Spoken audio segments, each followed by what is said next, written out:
Hello, everyone. It's Richard from SEN TALK. Welcome to this live stream discussion with Paul Stevenson, who I will introduce in a moment. SEN TALK is an organisation that provides support and advice services for families with special needs children in South London. But we're very happy to share the knowledge and the network of contacts that we have. I'm very pleased to have one of a wide range of neurodiverse advocates who we're talking to. This is a live stream recording. As I say, feel very free to add your comments and questions. We will try to include those as we go along. And obviously, in the once this is finished, it comes as a recording. Add your comments if watching the recording. So, without any further ado, I would like to introduce Paul. Paul has late-onset full-blown Tourette Syndrome, which he developed about 10 years ago. But one thing that has come out of this is his award-winning photography. This was featured on a BBC program, Employable Me, about 4 years ago, which I'm sure we'll talk about later on. But maybe first, welcome, Paul. Maybe you could just describe your Tourette Syndrome and how it came about. Yes, I am Paul Stevenson. I'm 57 years old and I'm married. Hey, hi, and I've got 5 kids. My only knowledge of Tourette syndrome up to 10 years ago was John Davidson on TV. The guy who was first televised on QED, I think it was called, when he was a young teenager, and I'd laughed. But I did have a sadness while I was watching it. Well, they made a second. They've made a few catch-up programs with him, and one went out in 2009 in March, and I was sat with my wife watching the program, and she turned around and said to me, "Paul, I think you've got Tourette syndrome." And I'm like, "No, I haven't." But she saw some tics and things. So basically, a good friend of mine passed away, and at his funeral, my vocal tics, well, the noises I kept making started getting more and more. I had shoulder movements, neck movements, and it was just a massive big onslaught. Felt like they were trying to burst out me. So I went to see the consultant and I was diagnosed with Touretteism, with no history of Tourette's. But looking back and asking my parents questions and friends, apparently I've been ticking all my life. And I've had a rather hectic, chaotic life, but just not diagnosed. But it wasn't to the degree that it is now. So it's been a bit of baptism of fire since getting my diagnosis. So how do your tics manifest themselves when you're out? Are there certain situations where they're more obvious or they happen more frequently? Well, I remember putting something online saying about Tourette's being a disability, and then somebody putting it back saying, who has Tourette syndrome, said mine's not a disability. But there's people, some people who have mild tics. There's no such thing as mild Tourette's, but some people, majority of people with Tourette syndrome, have blinks and grimaces and make small noises to the point of where people might not even notice that they've got Tourette syndrome. But I've got, well, I call it full blown because I've got the full lot of it. Coprolalia, which is the swearing part, the gestures. You notice my tics are emphasizing when I say something, they join in to show you just, yeah, and lots more. Pretty severe motor tics where I dislocate my shoulders, my knees, and if you might have noticed before, I flipped, there we go, it's done it for you. I flick my head back, which traps nerves in my back. So, but it is such, I always say that you've met one person, if you've met one person with Tourette syndrome, you've only met one person with Tourette syndrome, because there's such variance over it. And there's other things that come in with it, the comorbidities.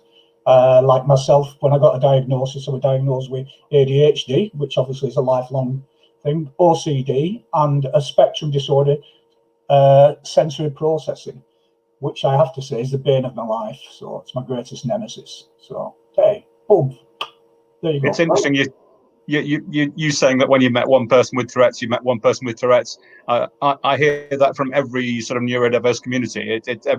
Whether it's autism, it's ADHD. It is this thing of everybody's individual, and it's very difficult to you can't sort of pigeonhole them. You can't standardize any of the traits, the tics, or anything. You've got to take in each person as they are. Are there any particular situations where your tics are more prevalent? Is it sort of are they stress related as such, or is it or physical situations? Stress exacerbates the condition big time. Right. And when I'm out in public, like I would, it's a social disability in the sense, my condition is a social disability in the sense that I'm my loudest when I'm outside. Some of us have the ability to suppress, which is basically to hold the tics in, and we do that. It's a personal thing, because nobody should force you or request that you suppress, because it's very tiring and it's harder than ticking. If you can imagine, this is an illustration that my friend John uses, holding a bottle of Coke and shaking it up, and you can imagine the pressure building up. So if you're holding your tics in all day and then you come home and you release that top, boom, you're going to explode. So it's something very, very similar to that pressure building up. Now, I myself shout armed robbery when I go into banks and petrol stations. So I have a tendency to use self-service most of the time, and online shopping, because it's the reality of it isn't funny, but the situation, the scenario of walking in and shouting armed robbery, and so I usually walk in and go, I've got Tourette syndrome, armed robbery, and takes the sting out of it a bit. So, but whenever I'm quoting or talking about my tics, I always say hashtag my Tourette's, because, like I said, it's as personal as your personality and as individual as your fingerprint. Because if you think the thing is with having Tourette syndrome, being autistic, Tourette syndrome, being autistic, sensory processing, OCD, you've got lots and lots of variants, lots of mixes, which complicates the situation. So the tics, even though the media like to focus high on the tics, are just the tip of the iceberg. Watch out! That's the Titanic coming. Okay. And I think as well, there's like with a lot of neurodiverse conditions, awareness is at a certain level. There are still a lot of people out there who don't sort of really understand them, and I just wonder whether Tourette's, it's more of a threatening is not quite the right word, but it's a sort of unexpected and sort of maybe is it seen as slightly sort of antisocial, so to speak, what your tics might be, or they're unusual? How do other people react to them? Well, if we talk about certain situations in public, and I've heard of them spoke about as being a disturbance, as being disruptive. Now, I go into schools a lot and talk to teachers, raising awareness. Myself and a lot of people in the UK who are involved with Tourette syndrome do this. And I said, so what is the issue with Tourette syndrome in class? Well, it's very disruptive. So someone blinking, right? Because the vast majority, only 10% will have coprolalia, the shouting, this word, and the others will like cough or squeak or make a whistle. And yeah, we find this very disruptive. Well, why is it disruptive? Surely somebody knocking pencils onto the floor, moving a chair, slamming a door, overhead projector wearing away. These are more disruptive, but they don't become an issue because we know what they are. So the way that I view things, and something that I want to do, I want to gain acceptance for us all, so that if people fully understand what Tourette syndrome is, and they make themselves aware, then this will no longer be a disruption. It'll be someone whistles, like I have a whistle where I go, and initially people might turn around, but that's Paul's tic, let's carry on. The situations I get into myself where I'll shout expletives and very, very loud tics, we're fully aware of what effect these have on people, and we take responsibility for these, because I know that my tics are going to make some people jump. I've had experiences where I've been out with my children and someone's shouting that guy over there is drunk with all his kids, and I've had another person shelter the children from me because my tics have been so loud. First of all, it hurt my feelings, and I thought, I'm not a threat to anybody. Why are they doing this? But then I thought about it. I thought, this guy didn't know I had Tourette's, and he did instinctively what any protective father would do. So we make a lot more allowances, and I know people saying they shouldn't be subjected to our tics, but if they know the tics, the vocal tics are said with no meaning, no aggression, then basically they're just noises. There's no intent for any harm there. So, hey, yeah, it's interesting in a similar but a sort of lower key way. I know of a lot of autistic adults and children who stim in a certain way, which might be physical, but equally it might be a repeated noise, which is that I suppose is a sort of a background noise, I suppose, and easier to get used to rather than something as like you described it as something sudden and loud, which is I suppose more obvious. But it must be quite sort of potentially isolating if you know there is a possibility of a sort of negative reaction from people as you're going around. It must be quite. Does that give you a sort of? Does that sort of prevent you from doing what you'd like to do, going to the places you would want to go? Yeah, I'm not going to say no. It's a very socially isolating condition. People do take you the wrong way. I've been assaulted myself and John. A gang of guys on the train approached us wanting to fight us, and we hadn't done anything wrong other than just tick. But they thought we looked vulnerable, and so you're going to get sort of people like that. We're driving in a car, and we were shouting tics, and someone said the police are behind us, and then somebody said act normal. What can they do? And I went, well, they can stop. They can taser us. They can pepper spray us. They can put us in the cells, and then understand that we've got Tourette's. So it's people's perceptions of what what tics are.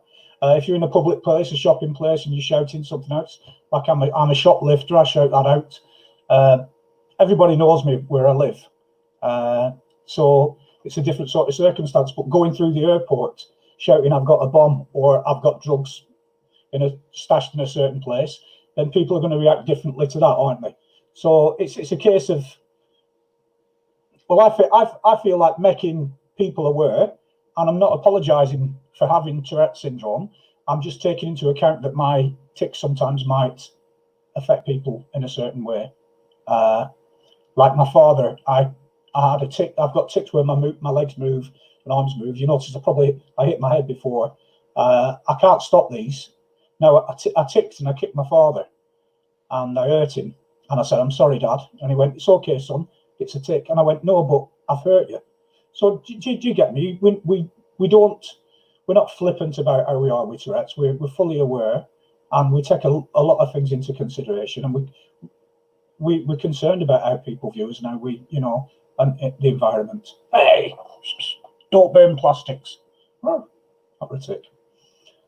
Well, we've talked about the sort of physical manifestation of it. One thing that really came out from your the BBC program, which I've actually put a link to in the description on this YouTube video, was that they they did some quite extensive tests with you, which actually showed that yes, you had Tourette's, but also that you had a very high IQ, and also that one of your particularly strong areas was sort of spatial awareness and shapes and those things. And this is one of those things when we were talking the other day. It's this thing of, yes, there is the Tourette's, but what else is there? There is a person here with their own creativity, their strengths, whatever. And interesting how it came out. Those particular strengths of yours. I mean, were you aware of those? Well, Tourette syndrome isn't an IQ. It doesn't affect your IQ. Sadly, people's perceptions of Tourette syndrome maybe overshadow. Like myself, in the last 2 years at school, I was in the remedial class, and my school report said, do not be fooled by Paul's high attainment level.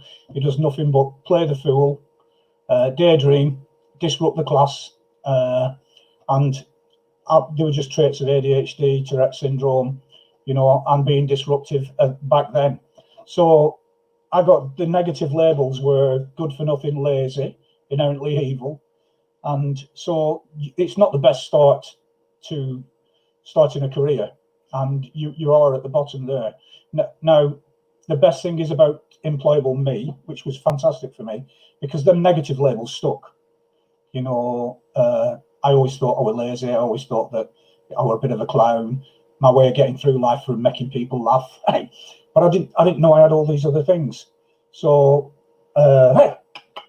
doing the test with the wonderful Nancy Doyle were a great experience, honestly and truthfully, because it told me I was a visual thinker. We did a thing with numbers where I had to repeat the numbers back, but in reverse order. And I had an ability to remember all these numbers without any trouble at all. And then I started to look back and think, when I was through my career working, I worked at Crown Paints, and I used to be able to I memorised the full code book of all the paints. I knew them all, not through sitting down and purposely doing it. It's just that once the information had gone in, it was there. And the ability to take photographs. I used to love doing art, and unfortunately, I've got something called essential tremors now, where I can't really hold a camera or a brush still enough to do it. But finding all these things out, they were a benefit to me. Rather than doors being shut and closed on me, doors are starting to open now. Well, look at this. This is what you're selling as yourself. Rather than people being negative and having misconceptions about you. Hey, Santa's not real. Sorry. The one really noticeable thing, the BBC programme obviously sort of saw you very much, on a day-to-day basis, and it was your tics were very obvious at times. And then there was a shot of you out with your camera, and it was a very, very relaxed Paul Stevenson out there. Now I'm just intrigued how you feel it sort of internally, as into why is that such a relaxing situation for you? Well, I've got, one of the things I do is try and break things down very fundamentally. It's a very complex neurological condition, and I'm nowhere near the knowledge to be able to explain all that. So what I try and do, I try and break it down. And how I feel when I'm being creative, when I'm taking photographs, when I'm thinking about photographs, is that I can imagine this room where this creativity is at. Usually that room, if I'm functioning outside or in any other situation, that I'm trying to stop these tics from the banging on the door. They want to get in, they want to disrupt. But this room, when I'm being creative, there's no noise, there's no banging on the door, there's no pressure. I'm just in this zone. And I get it when I'm public speaking as well, because of my enthusiasm and passion about wanting to educate people. And it's a wonderful feeling. And it's a zone that you wish you could stay in forever. But it provides such great respite for me. It's like balm to my soul. I think I said that in the documentary. Being able to be outside, to wake up in the morning and have dreamt about an image that I want to take.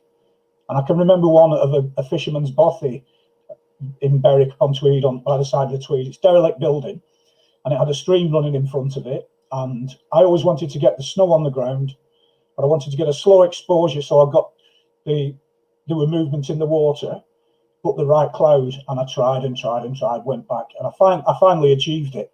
But it was something that had been a goal for ages and ages. And when I finally achieved it, it was pretty good. And I think that got a second prize in a competition. So, I don't do it for the adulation or winning prizes or anything. It is a personal thing, and it's a bonus that people like my photographs. That is good. Hey, wow. I think this is a perfect opportunity for to actually show some of your photos. So maybe while I'm showing them, you can describe the sort of your thought process into them, and also where they were, because you're based up in the glorious area of Northumberland, So you're fortunate having some rather lovely scenery around you. This is probably one of the most your most sort of famous and active pictures. That must have taken some taking. Well, it was initially I took that with a little compact camera that my wife bought me, Carol, in the very early days, because I didn't want to go out. I didn't understand my condition. I was ashamed. I didn't want to be in public, and she knew that I could paint, or I used to be able to. So she said, "Why don't you've always admired other people's images? Why don't you go out and start trying to take some of your own?" So this was just, it was fantastic. Just watching the power of the waves, and it just filled me with awe. And I took the shot, and I entered it into a Telegraph, the Daily Telegraph competition, and I won a camera through it. So the added bonus was that I loved the image, and that, you know, other people thought it was good as well. So, which was a surprise for me. Hey, a slightly more calming view, which I presume is I'm trying to think what the castle is on the hill. I should know. Castle, National Trust Castle. Oh, okay. On Holy Island. Yeah, I just wanted to. I didn't want the castle to be the main subject of the picture, but it still allows its presence. You can still feel its presence, and I wanted the rusty old, you know, key ring. It's not a key ring, but a ring on the key side. I liked its texture, and I liked the reflection of the castle and it was just a culmination of things. But I didn't want to make the castle the focus, so it's the worst picture ever.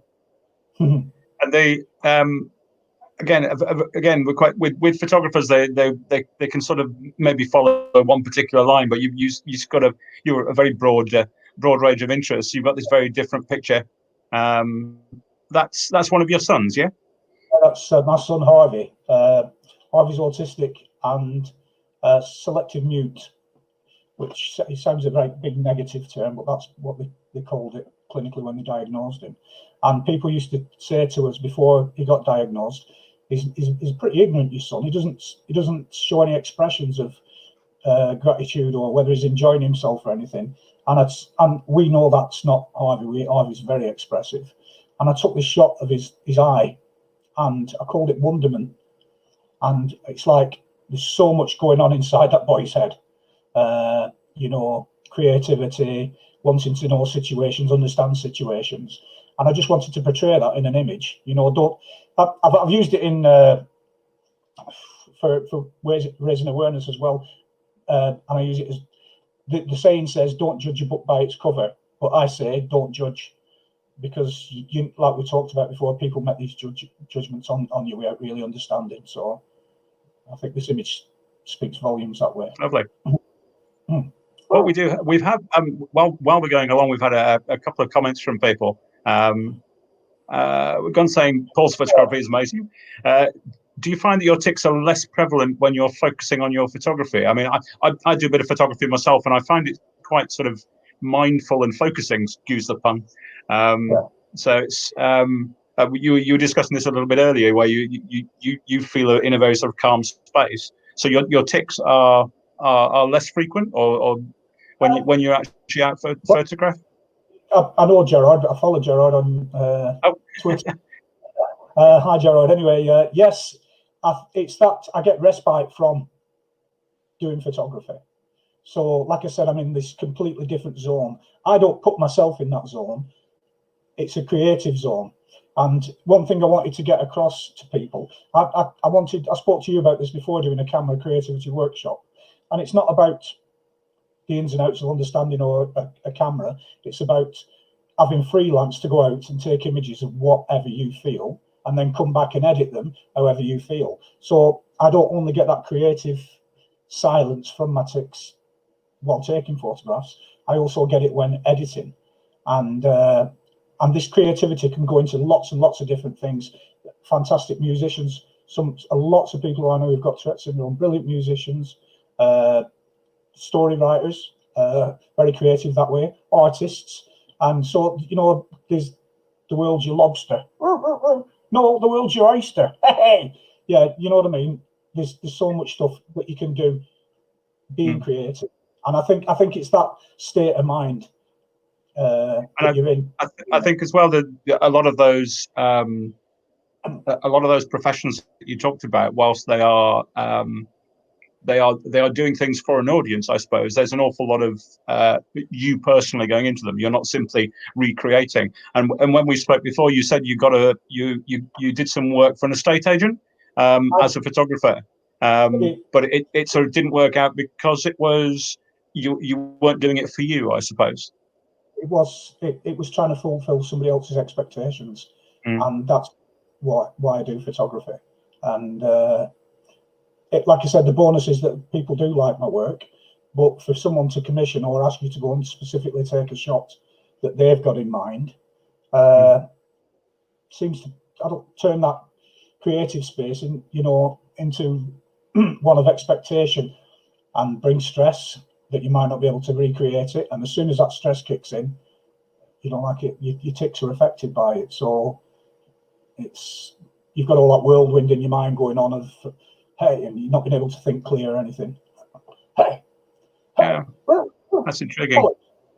We've had another comment, which is sort of, maybe we can sort of go on to the broader side of the work you do as well.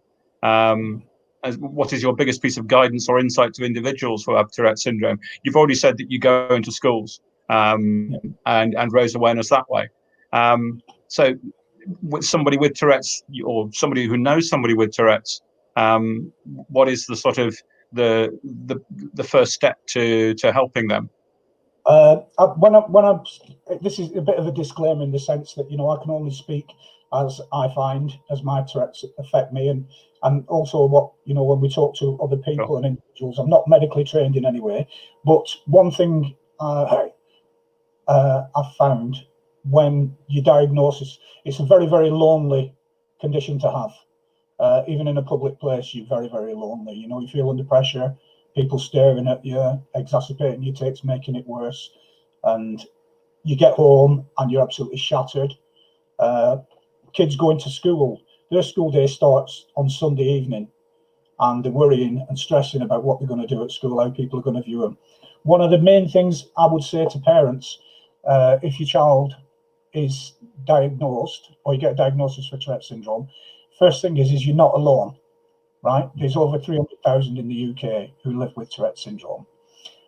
People like myself, who mine didn't really make me aware of it till I was older, but there's lots and lots of children, lots and lots of parents out there who are going through similar things that you're going through. So the next step, first thing is making that realization you're not alone. But the next step is to find yourself a support group network of other people. And on my life, Richard and Johnson, I swear down that is the biggest and best thing that you can do. Sorry, Paul, to interrupt. We got a slight loss of signal there. So if you could, you were just saying about realizing you're not alone. You were talking about the possible support groups locally. That's the best thing you can do, is to find a support group network, and it's a lifesaver. Because you will find people who've got, it's the best prescription, better than any doctor's prescription, because they can prescribe your life skills. And I know this in the neurodiverse community, everybody finds this through association, through other people who can talk. We have people get tic attacks. As an adult, I get tic attacks, but as an adult, I can articulate to a parent or to a teacher what that experience is like, or to somebody who's having a tic attack for the first time, which is a very, very frightening experience. So I would say the main thing in my mind is, after diagnosis, is to get that support group network around you. That's brilliant. And you'll make some lifetime friends, which I've done, which is brilliant. Hey. It is true. I mean, working with SEN TALK myself and a number of other organizations, it's that amazing step that people make once they're talking with other people who are aware of it, understand it, may not have experienced it necessarily, but it's just suddenly finding you're in a very different accepting group of people who are sort of facing and getting around the same challenges that you have. Yeah, don't get me wrong. It is a very, very, very scary world, but it's not as scary when you know you've got someone with you, or someone to that has your back, to say, boom, bang. I think as well, you mentioned earlier, and you very much emphasised when we spoke before this thing of yes, there is the Tourette's, but then there is a character, there is a person, there is a in your case a very creative photographer there, and it's very easy to look at the Tourette's and try and sort of help that, but then you potentially miss out on what the creative skills or their analytical skills or musical skills or whatever it might be. So it's been great talking to you, Paul, and I hope your photography continues. I'm always looking forward to seeing what your next bits and pieces are that come up on social media. I've put all your social media links in the description, so people can go and see as you develop, and say thank you from the. Go on, sorry. For everybody listening, if they want to know more about Tourette syndrome, ask questions. Ask, if, like myself, somebody comes and asks, I'm happy to explain, and that's the only way we're going to break down any barriers. So thank you for giving me the opportunity to talk this evening. No, that's all, Paul. It's lovely speaking to you, and say good luck with the further photography and all the work you're doing with schools. And thanks again. Okay, thank you. Thanks, Paul. Cheers for now. Hey, I'm going. I'm sinking. Look.